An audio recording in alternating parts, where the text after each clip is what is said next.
Welcome back to the English Daily Podcast. I'm Anna. And I'm Jake. Today we're exploring something we see everywhere, but perhaps do not think about very often: color. We'll talk about the science of color, how colors influence our daily choices, and useful English expressions connected with color. Color is a fascinating topic because it is both physical and personal. In physics, color is related to light. White light contains many different wavelengths, and an object appears red, blue, or green because it reflects some wavelengths and absorbs others. Your eyes receive the reflected light, and your brain turns that information into the experience we call color. So, technically, color is not simply sitting inside an object. That's right. A strawberry does not contain a tiny red light. Its surface absorbs many parts of the light around it and reflects more red light toward your eyes. Of course, the experience also depends on your brain, the lighting, and the colors nearby. A shirt can look different in bright sunlight, under a warm lamp, or beside a green wall. That explains why I sometimes buy a shirt in a store and discover that it looks completely different at home. The store lighting can be very flattering. Exactly. The phrase "under a different light" can be used literally, but it can also mean seeing a person or situation differently. For example, after hearing her explanation, I saw the decision in a different light.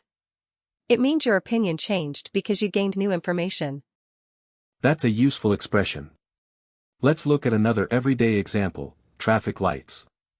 Red usually means stop, yellow means prepare or be careful, and green means go.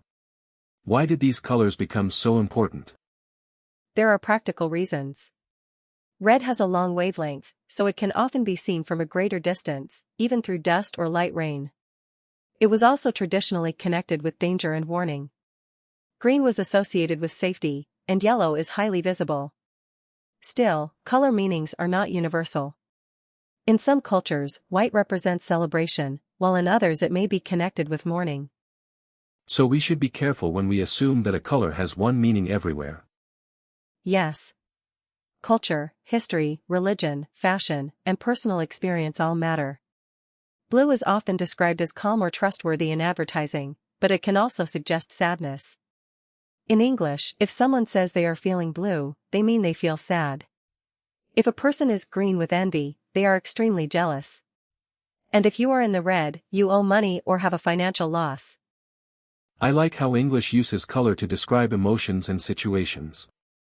Can you explain a gray area, too? Certainly.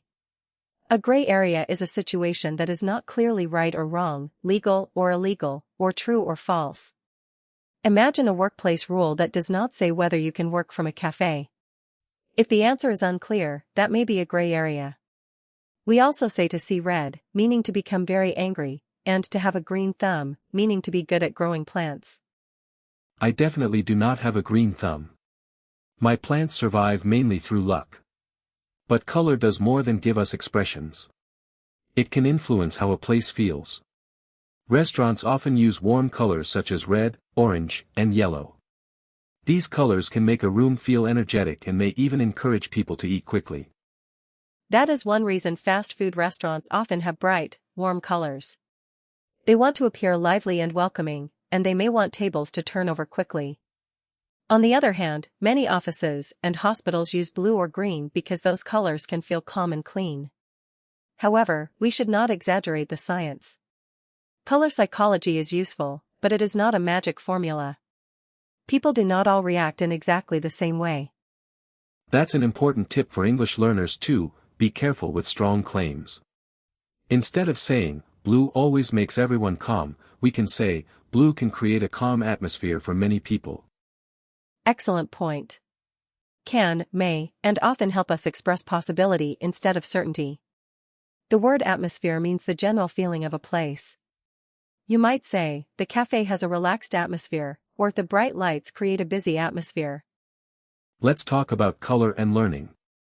Do colorful notes actually help students remember information? They can, if color is used carefully. Color may help you organize information and direct your attention. For example, you could use one color for definitions, another for examples, and a third for questions. But using too many colors can make your notes confusing. The goal is not to decorate every word. The goal is to create a clear visual system.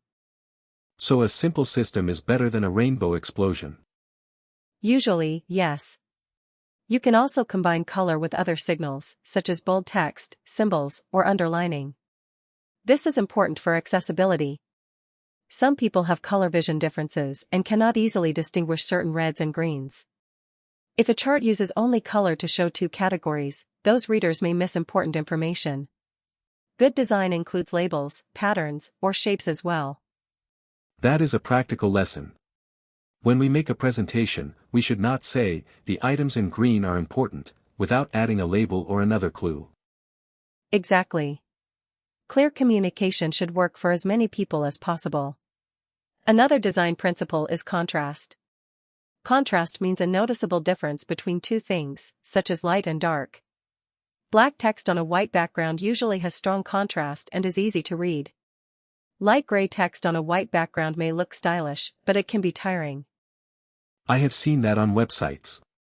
Sometimes the designer chooses a beautiful pale color, but I have to squint to read it. A beautiful design is not successful if people cannot use it. This connects to a useful phrase, form and function. Form is how something looks, while function is what it does. A good design balances both. We can say, the chair has an elegant form, but its function is uncomfortable, or this website has a simple design that combines form and function. What about clothing? People often say that certain colors suit them better than others. Clothing color can affect how we feel and how others respond, but there is no single correct palette for a person. Skin tone, hair color, personal taste, local fashion, and the situation all influence the choice. A bright orange jacket may be perfect for a festival but inappropriate for a formal interview. The key is to consider the context. Context is a great word. It means the situation or background that helps us understand something. So the same color can send different messages in different contexts. Yes. A red dress can look festive at a party, while a red warning sign tells you to pay attention.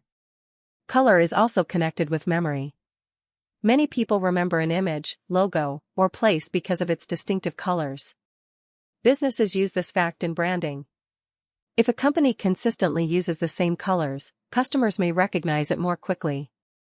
But companies should also think about culture, right? A color that feels luxurious in one market might feel unlucky in another. Absolutely. International communication requires research, not assumptions. Before launching a product in another country, a company should learn how local customers interpret symbols, colors, gestures, and images. This is a useful phrase, do your homework. It means research a subject carefully before making a decision. Let's give listeners a small English challenge. Anna, describe a room using color vocabulary, and I'll ask a question. Imagine a small reading room with warm yellow lamps, dark green chairs, and a cream-colored wall. The contrast is gentle, so the room feels peaceful rather than dramatic. A red cushion adds a splash of color. A splash of color means a small, lively area of a bright or different color. What would you change if the room felt too dark? I might add a lighter wall, increase the natural light, or choose furniture with a brighter surface. I could also use a mirror to reflect light. Notice the useful language, I would consider, and it could help. These phrases are polite ways to suggest an idea without pretending it is the only answer. Here's another tip for learners, describe colors more precisely. Instead of only saying blue, you can say pale blue, navy blue, turquoise, or sky blue. Instead of red, you might say bright red, dark red, burgundy, or coral. And remember the difference between light and bright. Light blue means a pale shade of blue. Bright blue means a strong, vivid blue. A color can be light but not bright, or bright but quite dark. Also, shade often refers to a variation of a color, while tint usually means a color mixed with white. These distinctions are useful, but in ordinary conversation, people often use the words loosely. That is reassuring. Language is about communicating clearly, not passing a vocabulary exam every time we describe a wall. Well said. To practice, look around your home and describe 5 objects. Say what color they are, where they are, and what feeling they create. Then compare the objects. You could say, the navy sofa creates a serious atmosphere, but the yellow pillow makes the room feel warmer. Try recording yourself and listening for clear pronunciation. You can also notice color expressions in movies, books, and news articles. When you hear, "once in a blue moon," it means something happens very rarely. If someone says a company is in the black, it means the company is making a profit. Keep a notebook and write one example sentence for each new expression. Let's recap today's key points. Color comes from light, reflection, our eyes, and our brains. Color can influence the atmosphere of a place, but reactions depend on the person and the cultural context. For learning and design, use color as an organized tool, not as decoration. Make sure there is strong contrast and do not rely on color alone. And our vocabulary included, under a different light, a gray area, green with envy, a green thumb, a splash of color, atmosphere, contrast, context, and form and function. Practice them in your own sentences, and remember to use words like can, may, and often when a statement is not always true. Thanks for learning with us today. Look at the colors around you and ask yourself what they communicate. If you enjoyed this episode, please subscribe to the English Daily Podcast, leave a review, and share it with a friend who is learning English. We'll be back soon with another interesting topic, useful vocabulary, and a natural conversation. Until then, keep practicing, stay curious, and see the world in a new light.